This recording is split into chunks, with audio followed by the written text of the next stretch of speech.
अज प्रकाश से झड़ड़ कसुमी प्रेम शौर्य की। तू भड़व भड़व निज संतति सौने प्रेम भक्ति नीरी। ऊंची तुझ सुंदर जात जय जय करनी गुजरात। जय जय करनी गुजरात। जय जय करनी गुजरात। જોયું ને વિદ્યાર્થી મિત્રો, આ ગીત આજે આપણી અસ્મિતા સાથે કેટલું જોડાયેલું છે આપણને બરાબર યાદ છે. અને નર્મદે એ સમયમાં આ ગુજરાતની ભવ્યતાની, ગુજરાતના વિકાસની, ગુજરાતની સમૃદ્ધિની આગાહી કરેલી. પહેલીવાર પ્રદેશ પ્રેમનું કાવ્ય આપણને નર્મદ પાસેથી મળ્યું. આ પણ એક મોટી ઘટના હતી. નર્મદ દ્વારા જે એક બીજું મોટું કામ થયું એ નિબંધના સ્વરૂપને ગુજરાતીમાં લાવવાનું. આપણને એમ થશે કે આ નિબંધનું સ્વરૂપ આવ્યું એને ગુજરાતની પ્રજા સાથે કયો સંબંધ? એ તો સાહિત્યનું એક માધ્યમ થયું, સાહિત્ય સાથે સંકળાયેલી એક ઘટના થઈ. પણ મિત્રો, એક વાત બરાબર યાદ રાખવા જેવી છે કે નિબંધ એ વ્યક્તિ સ્વાતંત્ર્ય અને વાણી સ્વાતંત્ર્ય સાથે સંકળાયેલું માધ્યમ છે. પશ્ચિમની પ્રજામાં આ હતું.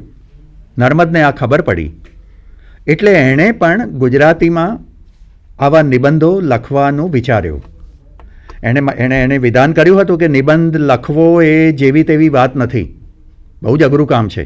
કેમ કે એમાં વ્યક્તિના પોતાના વિચારો રજૂ કરવાના છે.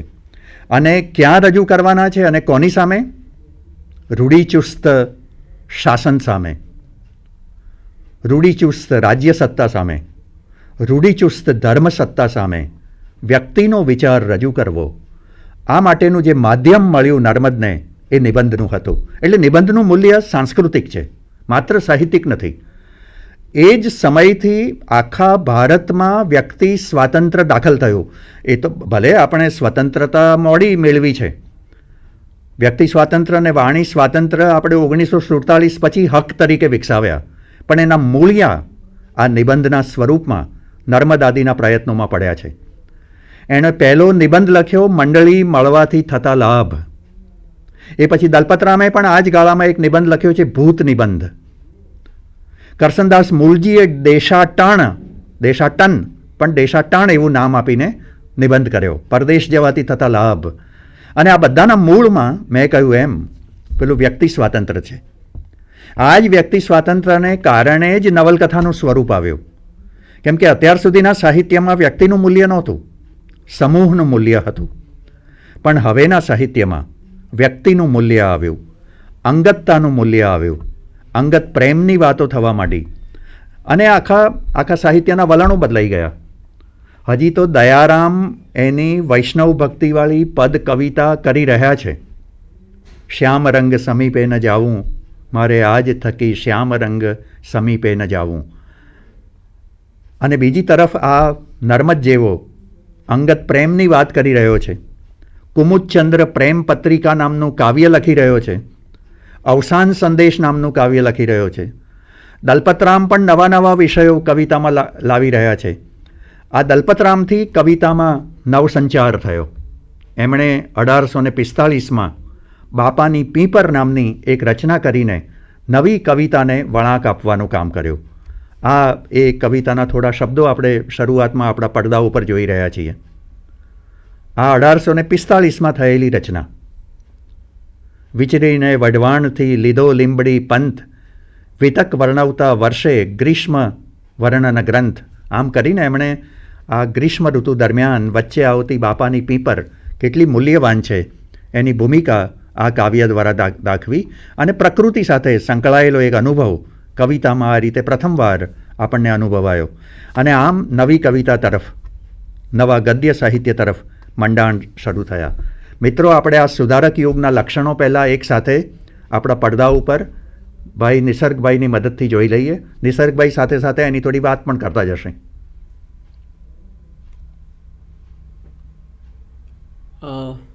વિદ્યાર્થી મિત્રો, સતીશભાઈ વ્યાસ સાહેબે કહ્યું તે પ્રમાણે એક બહુ મોટું સ્થિત્યંતર આ ગાળામાં આપણે જોયું. મધ્યકાલીન સાહિત્ય એની રીતે સમૃદ્ધ છે, પણ એની ઘણી બધી મર્યાદાઓ આપણે આ સમય પર ઊભા રહીને જોઈએ ત્યારે દેખાઈ આવે છે. અને નર્મદ અને દલપતરામ આ બંને સાહિત્યકારો આવે છે અને ગુજરાતી સાહિત્ય એક જુદી જ ભૂમિકા પર ઊંચકાઈને મૂકી જાય એ આવી જાય છે. અને એટલા બધા વલણો એ સાહિત્યમાં પ્રવેશ કરે છે કે પછી એ આપણા સુધારક યુગના સાહિત્ય ઉપર પછીનું અર્વાચીન સાહિત્ય ઊભું રહે છે. તો આ જે સુધારક યુગનું સાહિત્ય છે એના કેટલાક લક્ષણો આપણે જોઈએ તો આ સાહિત્ય એ બે સંસ્કૃતિના સમન્વયનું સુફળ છે.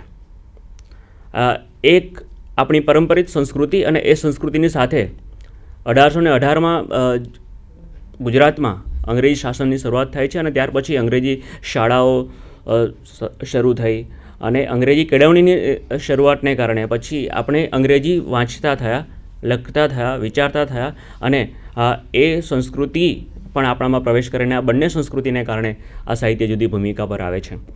આખું વલણ સુધારાવાદી છે. અંગ્રેજી સાહિત્યના પરિચયને કારણે ખબર પડી કે આપણામાં ઘણી બધી રૂઢિઓ છે, પરંપરા જડ કરી ગઈ છે, આ બધી છોડવાની જરૂર છે. અને નર્મદ હોય કે દલપતરામ હોય આ બધાએ સમાજમાં સુધારો આવવો જ જોઈએ અને એ સુધારાની વાત સાહિત્ય દ્વારા કરીએ એટલે આખું જે સાહિત્ય છે એમાં સુધારાવાદી વલણ આપણે જોઈ શકીએ છીએ. પછી પાશ્ચાત્ય સાહિત્ય સ્વરૂપોની સ્વીકૃતિ આ બહુ મોટી ઘટના છે. આપણે પરંપરામાં મોટે ભાગે પદ્ય સ્વરૂપો હતા, આખ્યાન, ગરબી એ પ્રકારની પરંપરા, પદ્ય વાર્તા, અને પછી એમાંથી ગદ્યમાં આપણે પ્રવેશ કરીએ છીએ.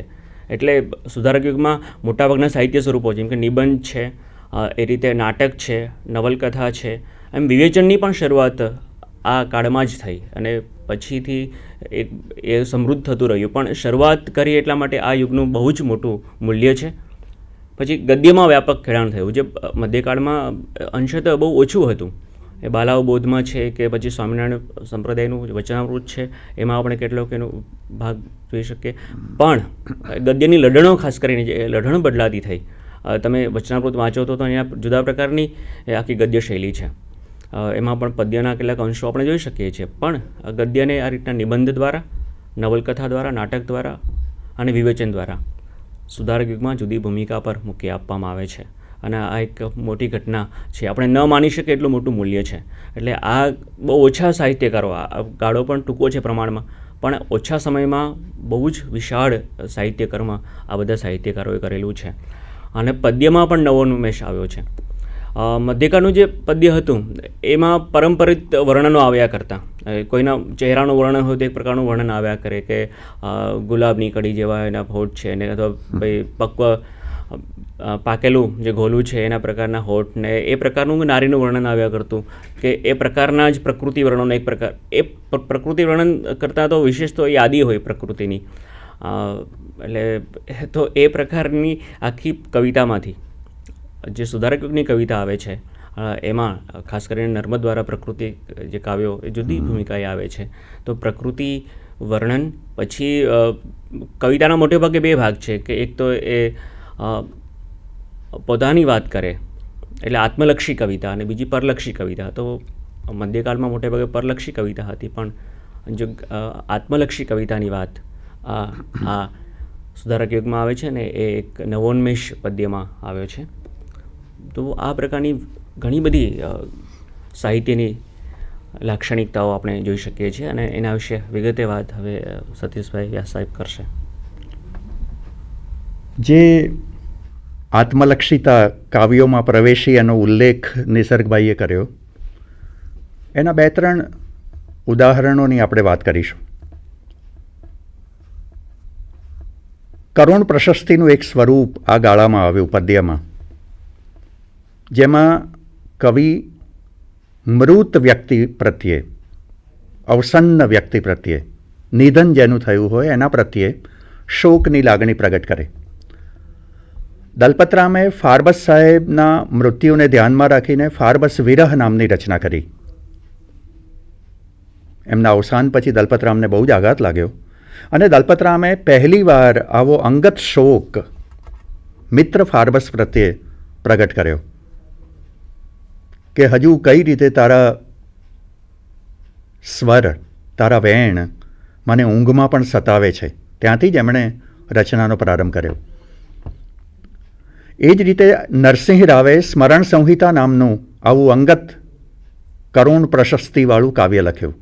દીકરાના મૃત્યુ પછી, પુત્ર નલિનકાંતના અવસાન પછી એમણે આ વિષયનું એક કાવ્ય અંગત ભાવને પ્રગટ કર્યું છે. સ્મરણ સંહિતા એ ગુજરાતી સાહિત્યની ઉત્તમ કરુણ પ્રશસ્તિ ગણાય છે. તો પદ્યમાં પણ આવો નવોન્મેષ આપણે પ્રગટ થતો જોઈએ છીએ. જે એક નવોન્મેષ બીજો મિત્રો પ્રવેશ્યો એ આત્મકથા લેખનનો. પહેલીવાર ગુજરાતી ભાષામાં આત્મકથા લખવાનો પ્રારંભ નર્મદ દ્વારા થયો.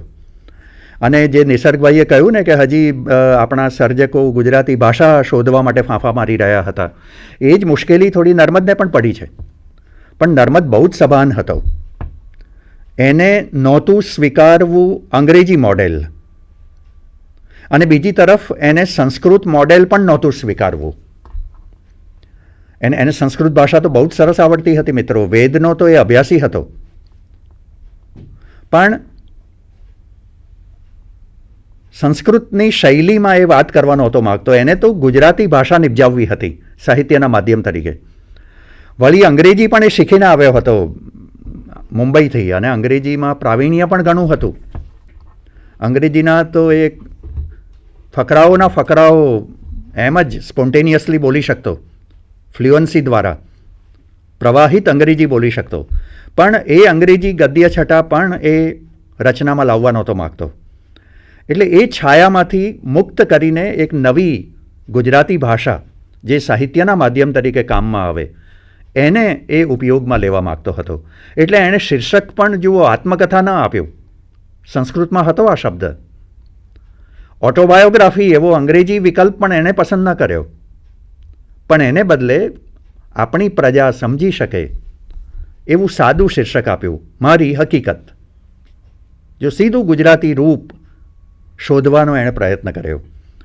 એવા તો અનેક સરસ ઉદાહરણો આ આત્મકથામાં છે ગુજરાતી ભાષાના કે આપણને આશ્ચર્ય થાય કે આ નર્મદ કેવા સરસ પ્રયોગો કરી રહ્યો છે. નર્મદના પિતાજી એને યોગ્ય રસ્તે ચડાવવા માટે ઘણો પ્રયત્ન કરતા. આમ નર્મદ પાછો જરા અળવિતરો પણ હતો, ભલે નવજાગૃત હતો, પણ આ નર્મદના પિતા એવા તો શાણા હતા કે નર્મદને ભાગ્યે જ ઠપકો આપતા.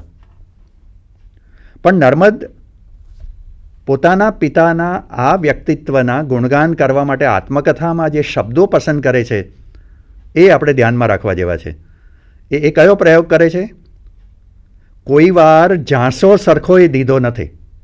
જો કોઈ વાર ઠપકો આપ્યો નથી એમ નથી કહેતો, પણ એ વખતની જે ગુજરાતી ભાષા હતી અને એમાં જે ઉપયોગમાં લેવાતા શબ્દ પ્રયોગો હતા એનો ઉપયોગ કરીને નર્મદ એમ કહે છે કે કોઈ વાર ઝાંસો સરખોય દીધો નથી. પણ બીજી તરફ એ સભાન છે કે પોતે સાહિત્ય સર્જન કરી રહ્યો છે. એટલે આગળ જે બીજું વાક્ય જોડે છે એ એની સર્જનાત્મકતા માટે બહુ જ મહત્ત્વનું છે. કોઈ વાર ઝાંસો સરખોય દીધો નથી, માત્ર બેઠી બાંધણીનો બોધ જ કર્યો છે. હવે વિદ્યાર્થી મિત્રો, આ બેઠી બાંધણીનો બોધ કરવો એ રૂઢિપ્રયોગ છે, અને એ સમયે ગુજરાતી પ્રજામાં વપરાતો આ રૂઢિપ્રયોગ છે. આજે હવે આ પ્રયોગો રહ્યા નથી, મોટાભાગના લુપ્ત થવા માંડ્યા છે.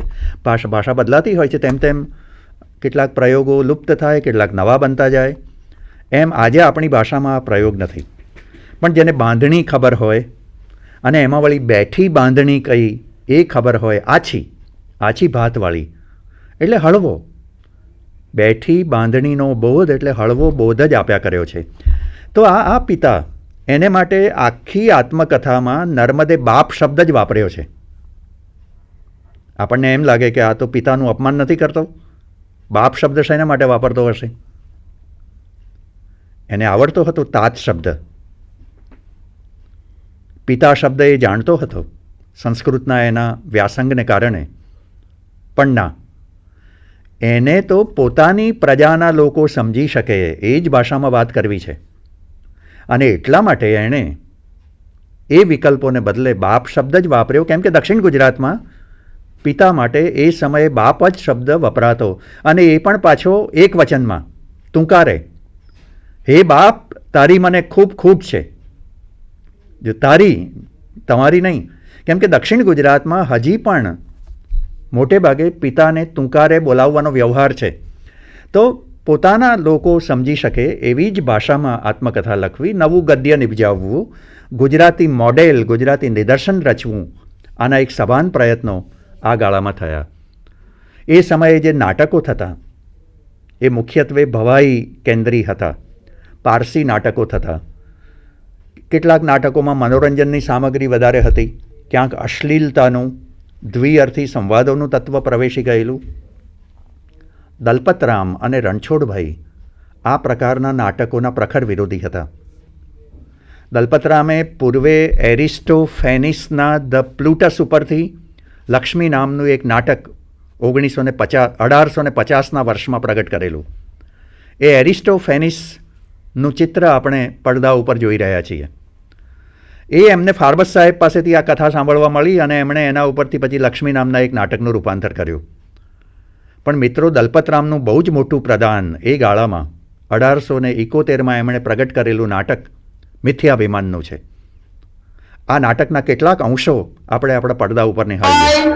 અને આપણે છૂટા પડ્યા હતા.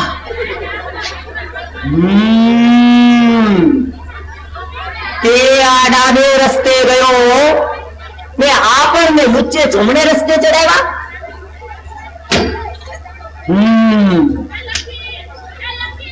આપણે એને શિષ્ય ભાવે પૂછ્યું ને એટલે આવડો રસ્તો બતાવ્યો હશે. હશે, કાંઈ વાંધો નહીં. આપણે એટલા હેરાન થયા એ જ કે બીજું કાંઈ હે? પણ વળી બંદા કોઈના શિષ્ય થાય ખરા કે? તાડા છતાં સાસરે પહોંચી જઈએ. દાહડો આખું આવ્યો છે.